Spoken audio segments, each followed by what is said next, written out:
I'd like to do, Joseph, last time that we finished up part two, you were telling me about your family. We had talked about how you had connected with Dr. Barry B, being in the Philippines in 2015. And we had started to talk a little bit about your family. If I remember correctly, you had, I think it's 6 brothers and 1 sister. Is that correct? Okay. That's correct. Yes. I'm happy to be with you again, by the way. I have looked forward to talking with you, and I've been busy since I started med school. There's a lot of work, but med school is not boring. It's exciting. You work hard, and there's a lot to do. And I'm really excited about the opportunity I have to study here. Barry and Sandy have been supporting me all the way. They have made my life really good in med school. They have given me everything I needed, and I'm really glad. To start generally about my family, they are still in the same place in the refugee camp. My country is still unstable. Some political changes have taken place. The dictator is no more the ruling president in Sudan, but we still have people who have taken over from him, and those are not the elected government. Those are the military generals who took over from him. And the country still doesn't have elected government. There is still instability. There are technically some parts of the country still at war, and we don't have stability yet. That's why my parents are still in the refugee camp up to now. And my mom specifically has unfortunately gotten sick.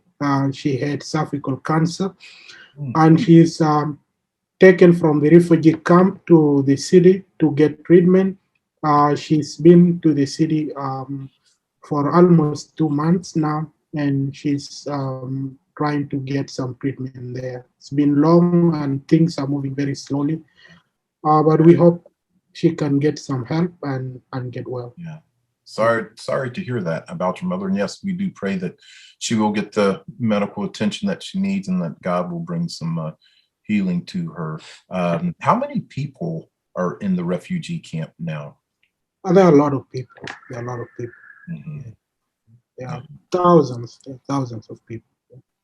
And in terms of medical services, I remember, I think it was on the first part of your story, you said that you had to walk 30 miles to get just this one little pill that basically on your journey back from the hospital, you were cured. So are medical services any closer? Has it improved, or are still people having to go a long journey? No, it's still the same. Still the same. Nothing has changed much. The way things were are still the way things are right now, because we didn't have peace from the time we grew up. We grew up in war. Um, the same situation we grew up in is still the same situation. Mm, Uh, we hope that it's going to change in the future, but yes. that's why my mom has to go for a very long distance to be able to get some care, because from where she has gone to Khartoum, it's a very long distance. I don't know, probably by bus, 2 days, 2 to 3 days by bus. So it's a long distance. That is quite a ways, and I don't think we here can actually appreciate and grasp the depth of that situation, Joseph. Um, you still have your siblings back there. How are you able to maintain contact with them, and how often do you get to talk with them? Not very often, but they do call me. They do have some connections, telephone services in the refugee camp, and they do call me on those telephone services.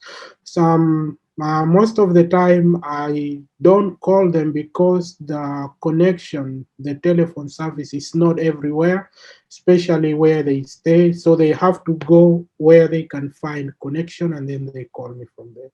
Yes. Um, I was particularly moved when you were telling me about your younger brother and just You know, you said that when he speaks, people will listen to him. You know, when he comes back and you tell the story, people want to listen. They will stop and they say, "Oh, what?" And I can't remember his name, but you said that he could get the attention of the community. But can you tell me a little bit about what he did and how he was in charge? I think of leading the herds and how they would follow him across the stream or the river. Tell us a little bit about your brother, and then bring us up to date to where he is. If he was able to go back to school, I think your dad wanted him because of his leadership to stay back, but you were encouraging your father to let him go to school. Yeah, he's called Paul. He's called Paul. Hmm. Um, Paul is a very, very different person from us. He's been very matured from a younger age, and I am quite surprised when I went back. I found that he is so much matured and he's able to take control of the whole heart, and everyone listens to him. He knows how to get the heart moving. He knows how to get even the animals, listen to him, and he knows how to move them. He carries a gun. He's very young. Actually, if I say that, people might think that he's old. He's born in 2014. He carries a gun, and a particular story that I shared with you that time was, I was telling us there was a time they were moving the hut from one place to another, and there was a river that was flowing, and the sheep, the cows, they can't cross the water, and the boys were trying to push them over, by force. They were trying taking some sheep to throw them over the water so others can follow, and none of them were crossing, and he was behind. When he came and saw the situation, he said, "No, that's not how you move the heart." He just went into the water himself. He went into the water and he was crossing, and he called them over, and they just followed. And all the cows and everything, they just followed and crossed over. And every the elders, they respect him for that, because he really has solution for the things he does. And we are living in an area that has a lot of conflicts, a lot of armed robbers, a lot of armed men who can raid places and take things. And he usually he is he usually ready. He has his gun and he's ready to defend the herd, and he's always willing to do the things that others cannot do, like the things that are scary, the things that others cannot go for. He goes for them, and that's why they respect him. They let him go ahead and they let him lead, because he's usually doing things nobody else can do them. Now, it seems I also recall that somebody stole something, maybe I don't know, part of the herd, and he went and he found them in a tree, and he was coming for them. Yeah, Can you refresh our memories on that? yeah. He told me he was on the boat. Like, he used to. They have some trained bulls. I don't know, you call them bull or ox. So he was on that bull, and he usually sits on it while the other cows graze. And he puts his gun in a bag. There is a carry bag where they can put things on the bull. So he put his gun there, and we have some thieves. Thieves, they try to steal cows from other people, and they try Mhm. to raid other herds and kill people. So he was going on, and he noticed that there was someone in the tree. I noticed that there was someone in the tree, and maybe that he was waiting to attack him and maybe take his cow. So he moved his bull somehow in an area, and he just took his gun and he loads it. He cocks it, and that guy came down from the tree and he ran away. He thought he was gonna get shot, and he will shoot him. He will shoot him very quickly. He's Yeah. yeah. Mm. So he's very. very smart. Like you can say someone who is just naturally smart at doing things, he does not give a lot of chance to errors, a lot of chances to, mistakes. He's Mhm. very smart, just does things very well and quite impressive. And my father wanted him to continue with that job, like taking care of the hearts, but I just want him to go to school first. Like he can go to school, get some education, and then he can go back and look after the hearts. He will be much, much smarter than that. He will know how to take care of them, how to benefit from them, and how to make better cows. He can do business with that. But right now, for him to stay with those, to stay at that without getting any education, I don't think it's going to benefit him a lot because basically, without education, he doesn't even know um, what to do with those herds. We have a lot of people in my place who has a lot of cattle, but their life is miserable because they really don't know what to do with them. They don't know how to benefit from them, and that's not what I want for him.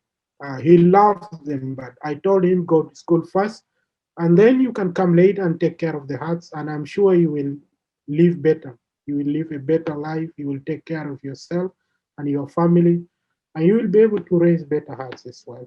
Well, you mentioned the pandemic, and um, it seems so funny. Last we spoke and met, everything was free. We were just doing what we were doing. Bob took you flying, and the only thing from that trip, I remember you pulled back and that plane went straight up, and you were, Yeah, oh, my stomach. what I realized was really funny is that I never got any instructions on the ground, and that was not okay because he never told me what that yoke is gonna do when I pull it back. He didn't tell me what it's gonna do when I pull it forward. He just told me, okay, pull it back. And when I pull it back, the plane was on a free fall. I said, wow, It, uh, I remember sitting in the back, and you can feel it so much worse yeah, in it the was. back. It's like, Yeah, oh. yeah, the stomach. I said, what? I thought Bob was doing it to scare me, or what was that? What was going on? Yeah, but it was fun. It was a lot of fun. Yeah. Can you speak to us about how this COVID-19 has affected your family and others back in your country? Yeah. Especially my family is affected a lot because in the refugee camp it's very difficult. A refugee camp is where you are completely controlled. You don't choose what to eat. You don't choose you don't choose where you get everything is given to you, and if there is nothing to be given to you, then you have nothing. Mm. It's very difficult, and since the pandemic began, the refugee camp has decreased supply like food and other necessities. They decreased significantly, and the rations people were given were reduced to half. So it wasn't easy with them during the pandemic. Now, when you say the rations were reduced to half, um, how much were they getting before the pandemic? It's not like here where we've got food just coming out of our refrigerators, coming out of our cabinets.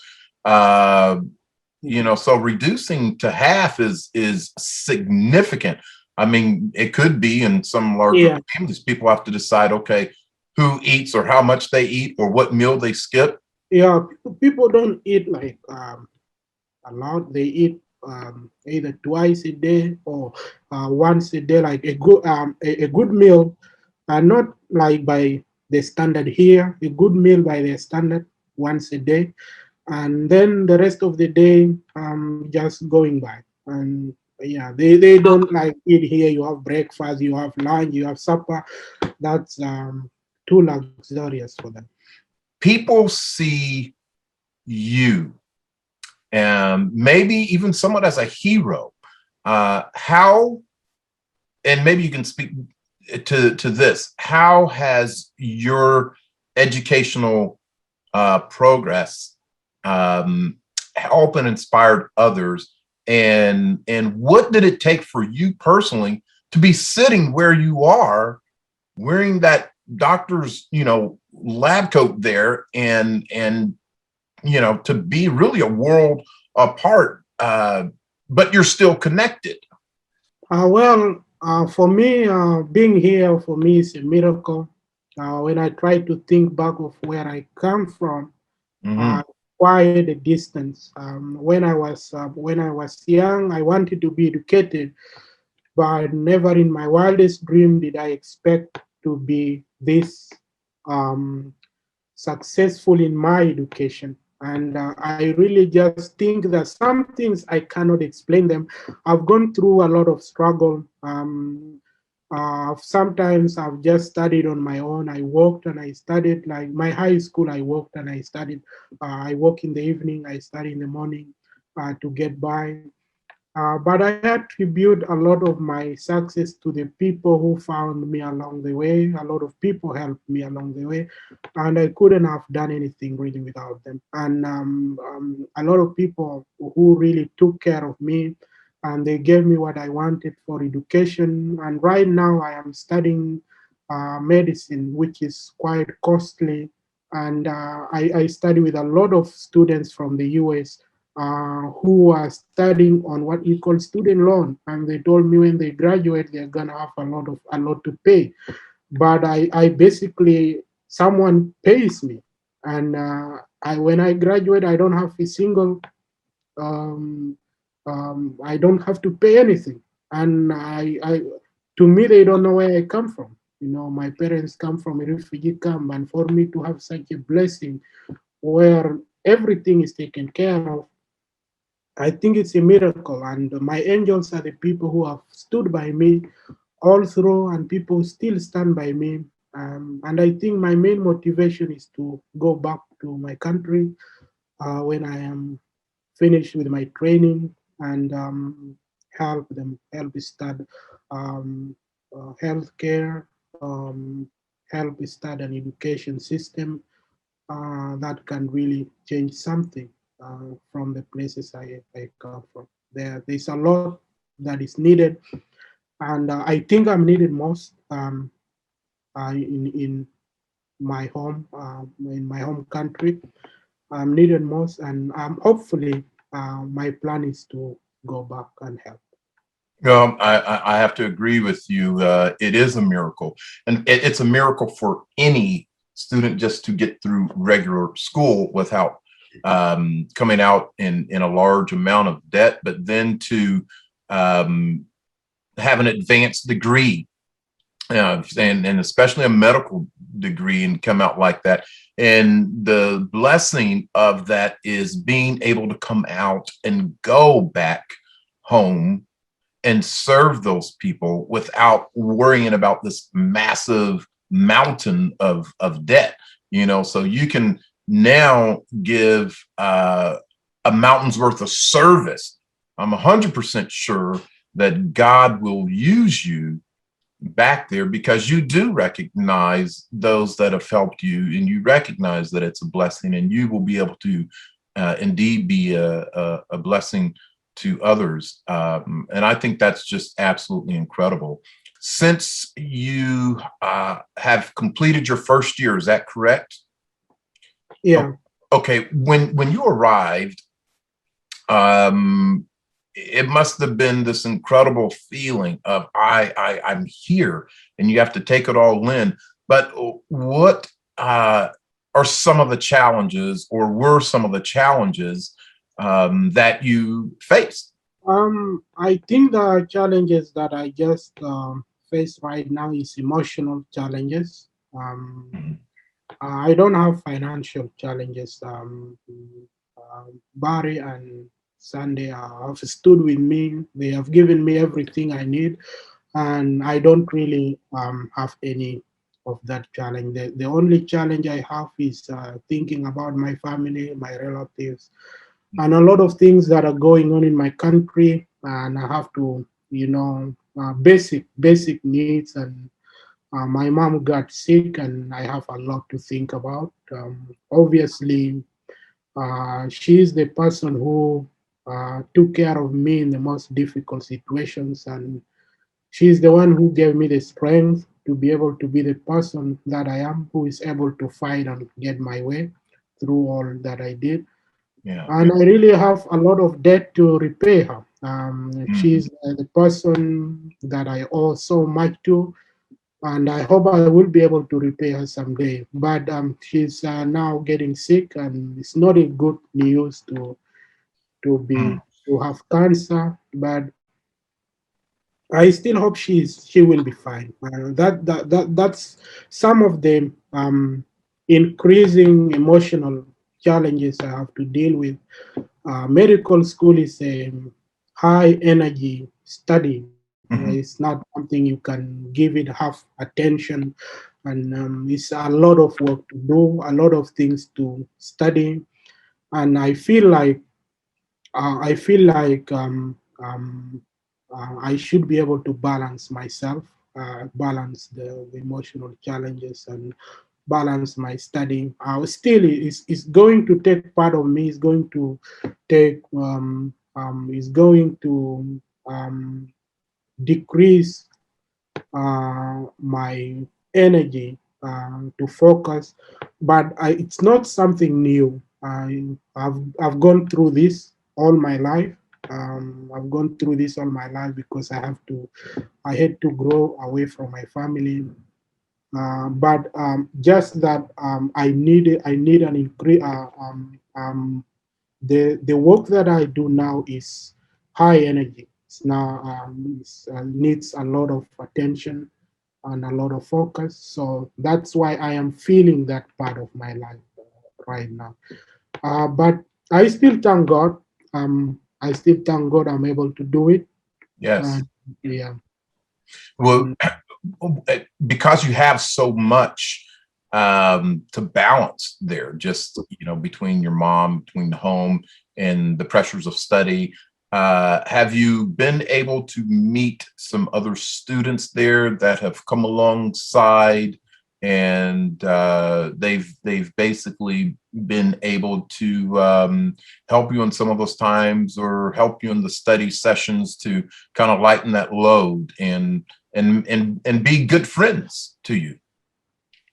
Well, the unfortunately, when we started school, the pandemic hit, and we went back home, and we are studying online ever since.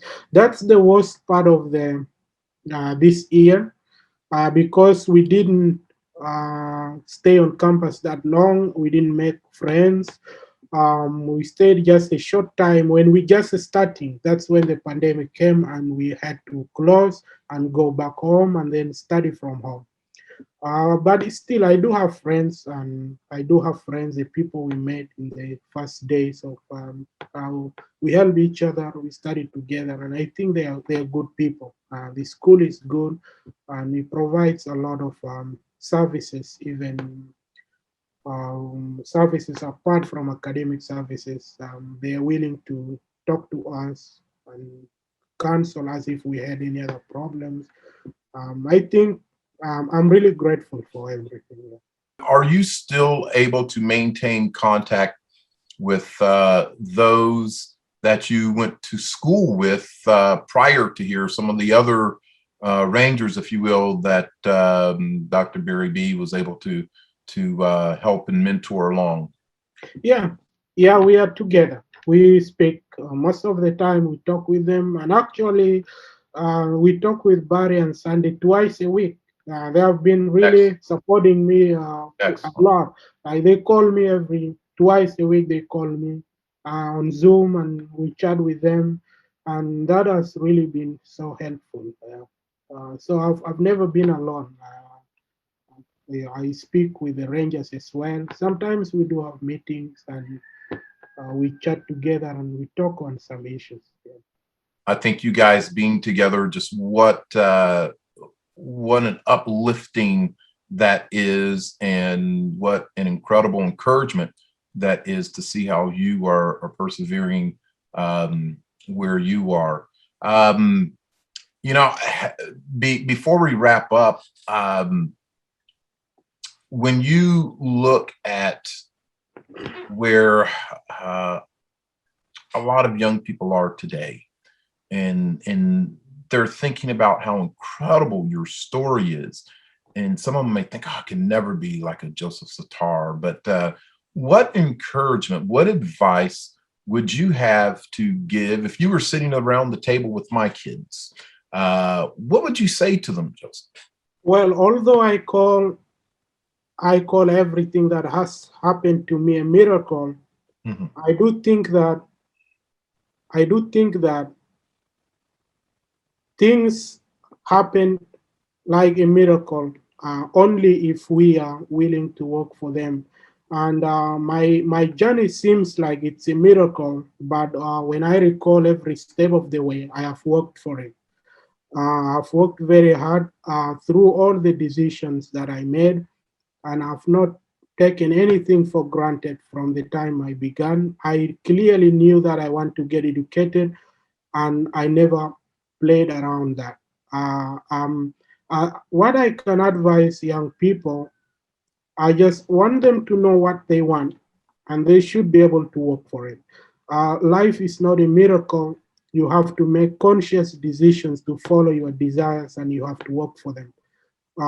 I am not like exceptional in any way that I am smart or anything. I've just worked my way through, and I've worked really hard. I know I had friends, I had people who are not in the same place that I am right now. And I can say that the only way I can say I was better than them is that I worked more. I Mm. did focus more, and I really did put more attention on what I wanted. That is how I was able to go ahead. I just think that every day, everywhere we make, um, and every day we do things, small steps those are the steps that will take us to where we want to be.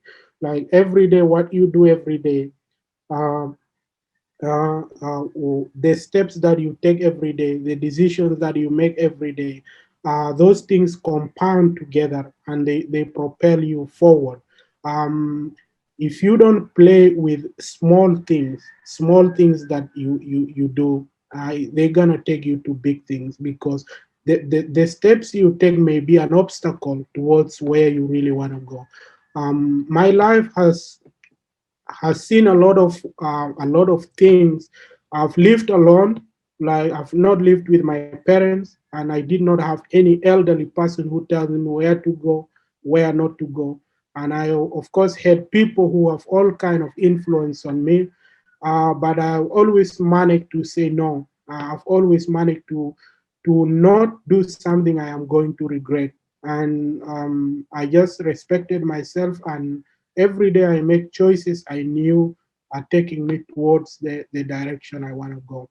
Sometimes I knew my dreams are too distant.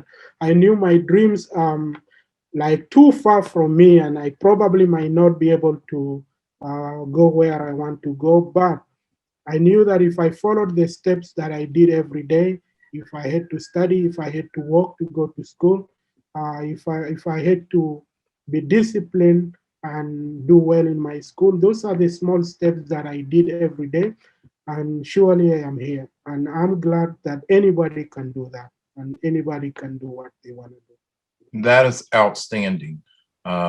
Yes, excellent, excellent. And one more thing, Joseph, I do want to mention that you did write a book that is available. Okay, would you tell us a little bit about what is in that book and where people can buy that book, sir? The book is on Amazon. It's called Resilience in a Child of War. Resilience in a Child of War basically talks about my stories growing up in war and finding a way to get educated because where I grew up, it's not a place that is really where I can be educated, where I can get access to education. And my book, I basically wrote it to encourage young people, especially it's a message to young people in my country. that, whatever challenges we've gone through, we can be resilient, and we can be able to walk our way through every challenge and find solutions to things that threaten our life, things that threaten um, our dignity, and the dreams we want to achieve. And I know that many people are engulfed by challenges, especially in my country, and they don't believe that they can make it. They blame everything on the difficulty they have. They blame everything on not having money, not being in a good country. They blame everything on some kind of challenges that we know exist, but you can overcome them. My message to them is you can overcome them. Resilience in a child of war simply means that a child of war has a lot that is taken from them. We don't have anything to begin with. We have to begin from scratch. We have nothing to build on. We don't have parents to pay our school fees. We don't have parents to send us to school. We don't have schools to begin with. So we have to look for all those kind of none of the basic needs that we have to begin with. So for us to be able to change our lives, we have to look for that from the scratch. We have to find what we want to be. And resilience in a child of four is that that resilience made me go through that and still find my way to the things that I want. And to any other young man, they can do. What you're saying about hard work needs to be amplified with a megaphone to every single young person listening. Um, you, regardless of skin tone, you need to listen to Joseph's words. Hard Yeah. work. Yeah, I know. I know the feeling of what you're talking about. I had to go to school all my life, knowing that I don't really have parents who support me. And most of the time, I've been to places where I completely lost contact with my parents for many years. And I have to watch children from rich people, coming to school, having the life they want, And Mhm. for me, my life is very difficult, and living beside them every day, makes me feel out of place, makes me pain. Why can't I have things they have? But I have to understand myself. I have to understand where I come from, and I don't have to ask the same question they were asking. I don't have to tell myself how do they feel, how do they feel like to be them. I don't want to ask that question because I can't be them. Mhm. How does it feel to be rich? How does it feel to have parents who give you everything you want? How Mhm. does it feel to have money in your pocket? I don't want to ask that question. And I say, what, I am not them, and those questions are not relevant to me. Yeah, those are some of the challenges, and many people, like especially young people, give up simply because they cannot keep up with that. Mhm. They cannot keep up with feeling that they are not enough and they don't deserve better, and they just start, dwindling down because they feel that they are not sufficient, and maybe that life is not meant for them. But I think that is even what made me work harder, because I want to have children one day who will be able to live the way I think I wanted to live. And the questions I didn't ask myself, or the questions that I think were not relevant to me, maybe one day I can ask my kids, how it feels to have a rich parents and parents who give you what you want. And I think if I work hard, I'll be able to ask those questions. The level of appreciation that you have for where you are, and that's not to say those that you're with don't appreciate with where they are, but uh, you have just a completely different level. And I would hope that that would draw the utmost of respect from your peers and wherever you go. Yes, Joseph, I want to thank you so much for taking your valuable time to spend with us here on this show, Once Upon a Pipe. Um, Guys, I hope you made it through this time with Joseph Sitar. I want to encourage you to get his book. You must read that book. Go to Amazon, and it's Resiliency in a Child of War, the Joseph Sitar story. You will be encouraged, you will be challenged, and I think you will be a better person when you read that book, and you will gain a better appreciation for the struggles that others have to go through to get where they are. So, Joseph, thank you so much, and I'm going to continue to track your journey, and I look forward to seeing you again. Thank you. Glad to be with you. Well, my friends, that wraps up the story of Joseph Sitar. What an incredibly brilliant uh, young man. And he's not just brilliant because of being in medical school, no. He's brilliant because of his understanding of where he's come from and what it takes to survive, and not just survive, but thrive in this world. I truly hope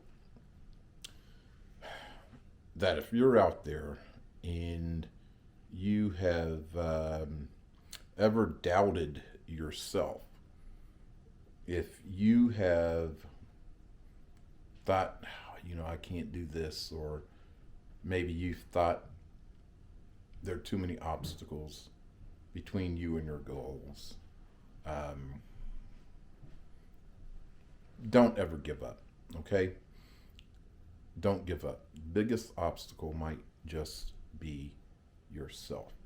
We all have different callings on our lives, okay? Not everybody is called to be a doctor. Um, Not everybody is called to be a lawyer or something like that in that type of professional world that requires, 8 years of higher education. Um, it may be that you and I need to think about where we are and how we can impact the world or those around us uh, where we are right now. Maybe God has us there for a reason. Maybe God has us sitting behind a desk or pushing a broom, driving a truck or a bus, or shuffling papers, answering a phone for a reason. Mm. Whatever the case may be, you make sure that whatever you're doing, you give it your all and you do it your best. As always, I thank you for tuning in to Once Upon a Pipe, and I look forward to seeing you next time.